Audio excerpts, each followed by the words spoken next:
إن الحمد لله نحمده ونستعينه ونستغفره ونعوذ بالله من شرور أنفسنا ومن سيئات أعمالنا.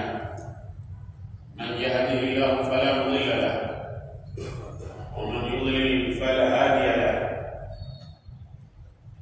وأشهد أن لا إله إلا الله وحده لا شريك له، له الملك وله الحمد وهو على كل شيء قدير. وأشهد أن نبينا محمدا عبده ورسوله صلى الله عليه وعلى آله وأصحابه ومن تبعهم بإحسان إلى يوم الدين وسلم تسليما كثيرا. فإن أحسن الحديث كتاب الله وخير الهدي هدي محمد صلى الله عليه وآله وسلم. فيا عباد الله، أوصيكم ونفسي بتقوى الله، وقد حث الله سبحانه وتعالى بذلك في قوله تعالى: يا أيها الذين آمنوا اتقوا الله حق تقاته ولا تموتن إلا وأنتم مسلمون. وقال الله سبحانه وتعالى: يا أيها الناس اتقوا ربكم الذي خلقكم من نفس واحدة وخلق منها زوجها وبث منهما رجالا كثيرا ونساء واتقوا الله الذي تساءلون به والأرحام إن الله كان عليكم رقيبا. وقال الله سبحانه وتعالى: يا أيها الناس اتقوا ربكم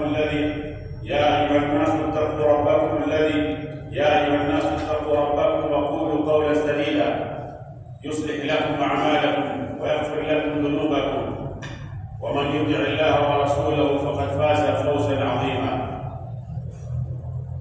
فيا عباد الله، يقول رسول الله صلى الله عليه وآله وسلم: اتق الله حيثما كنت، اتق الله حيثما كنت وأتبع السيئة الحسنة تمحها وخالق الناس بخلق حسن.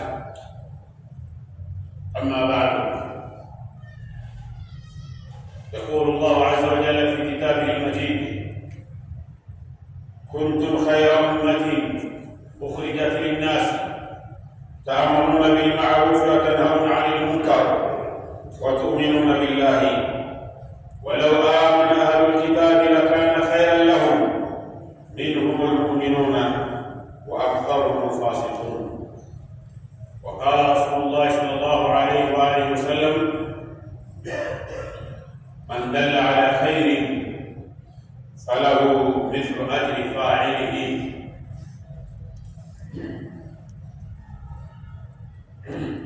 فيا عباد الله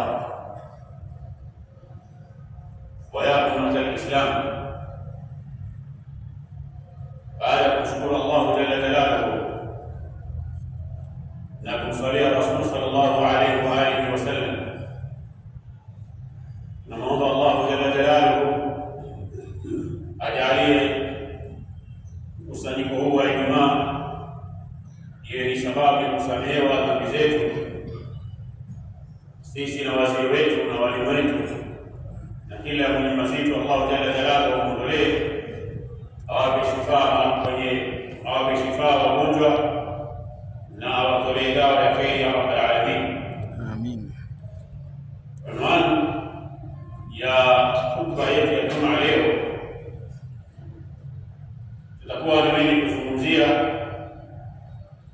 ad-dilalatu ala khair, kuonyeshana njia za kheri, wa dua, na kuwaita watu ila huda, mwongofu, au dhalalati, au kuwaita watu katika upotevu. Anwani ya kuonyesha watu njia za kheri na kuwaita watu katika uongofu au kuwaita watu katika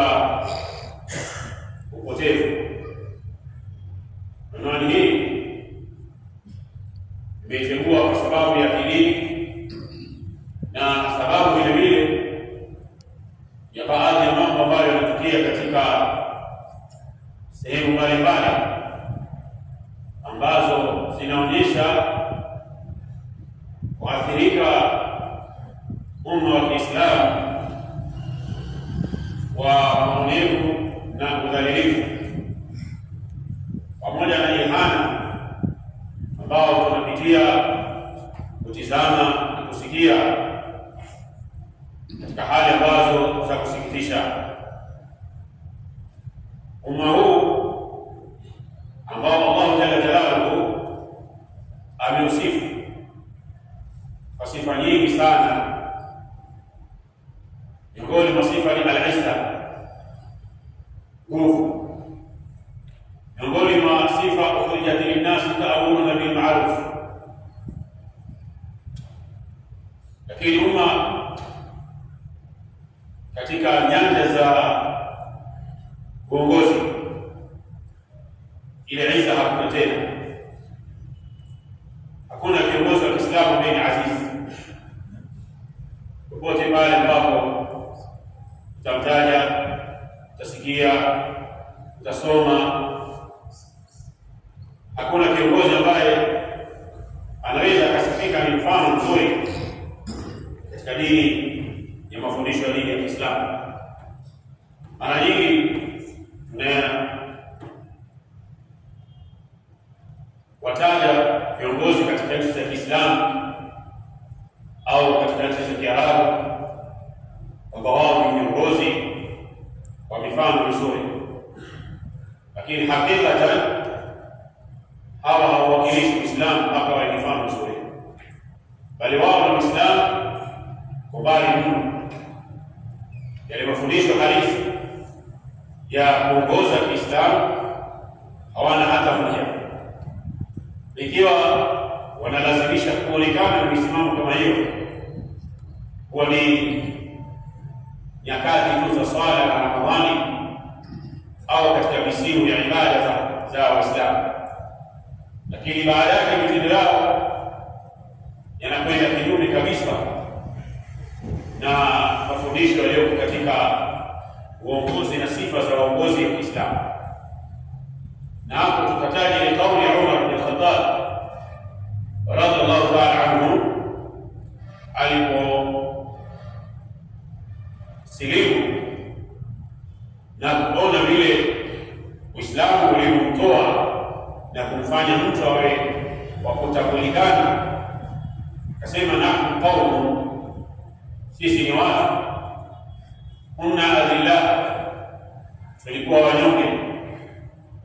Makoreishi na Waarabu walikuwa ni wanyonge sana kiasi ya kuwa Mahabashi waliweza kuwavamia na kuwapiga vita, kiasi ya kuwa walikuwa hawatambuliki katika ardhi ya Sham. Adilla, madalili mno, miskini, fuqara. Fa'azama Allahu bil-Islam, Allahu Jalla Jalaluhu akatupa nguvu na izza kwa kupitia Uislamu. Al-izzatu lillahi wa rasulihi wa lilmu'minin. Ile izza ilipoondoka, kabaki tena ni udhalilifu. Mara Palestina, mara Lebanon, mara Yemen, mara Iran, mara hata Qatar, wanaonyesha udhalilifu na unyonge na ghairi kufara mikia kafiri. Ila udhalilifu huu kumwacha Muislamu katika hali ya utetanishi. Ipi suluhisho ya kurudisha tena al-izzatu lillahi wa rasulihi wa lilmu'minina? Njia hii ipi tena? Makhraji yapi? Tutajitoa vipi ilhali tukiangalia udhalilifu ambao unafanyiwa dua islamia, udhalilifu ambao unafanyiwa mujtama wa Kiislamu? Makhraj tutazitoa?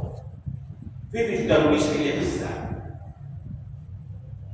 Izza haikufungiwa mlango mmoja, kwa lazima tupitie kwa viongozi, la shaka hilo. Bali Rasul sallallahu alaihi wasallam alifungua Uislamu kwa kila mahali tutakapowezekana mtu anaweza kupata izza na kupata kurudisha ile majdi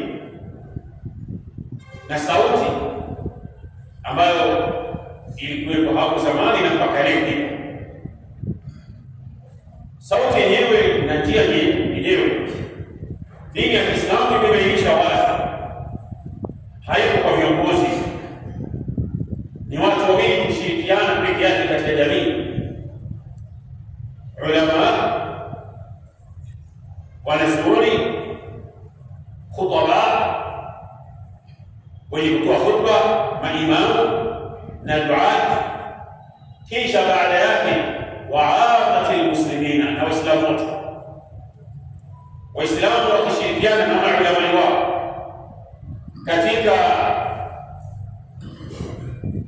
kurudisha al-izza na kuondoa dhulli ambao sasa hivi sengine tunapotembea barabarani inapotaja Amerika na Mayahudi kujihisi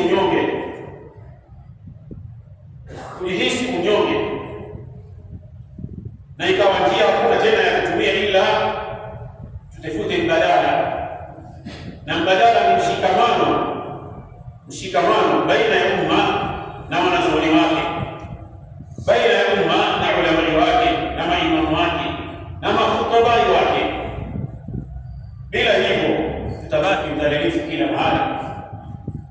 Al-izzatu lillahi wa lirasuli wa lilmu'minin, al-izzatu lillahi wa lirasuli wa lilmu'minin. Akauliza Mtume sallallahu alaihi wasallam, an-nasiha, ad-dinu an-nasiha lillahi wa lirasulihi wa la'immati al-muslimina wa 'ammatihim. Lazima mshikamano, na mshikamano huu lazima vile uwepo umoja, kukubaliana wa kimalengo ambayo si lazima watu wakae chini waweke na malengo, kwa sababu malengo ya Uislamu yako katika Qur'an na sunna za Mtume sallallahu alaihi wasallam. Allah jalla jalaluhu anasema katika kutafuta na kurudisha izza na kurudisha sauti na kifua mbele, Uislamu hafai kujihisi mnyonge, wala tahinu wala tahzanu, usihuzunike wala usione wewe ni mnyonge. Wa antum al-a'launa, vipi utarudisha majdi yako, vipi utarudisha heshima yako kama Muislamu, na heshima ya dini ya Kiislamu heshimike mashariki na magharibi. Yale ambayo yanaendelea mashariki ya kati yawe ni mambo madogo sana ambayo Muislamu hayamshawishi wala hatamtoa katika nia yake, bali atamzidisha izza na utukufu na malengo katika kuhakikisha qauluhu ta'ala, neno Allah jalla jalaluhu, kuntum khayra ummatin ukhrijat lin-nasi ta'muruna bil ma'ruf wa tanhauna 'anil munkar.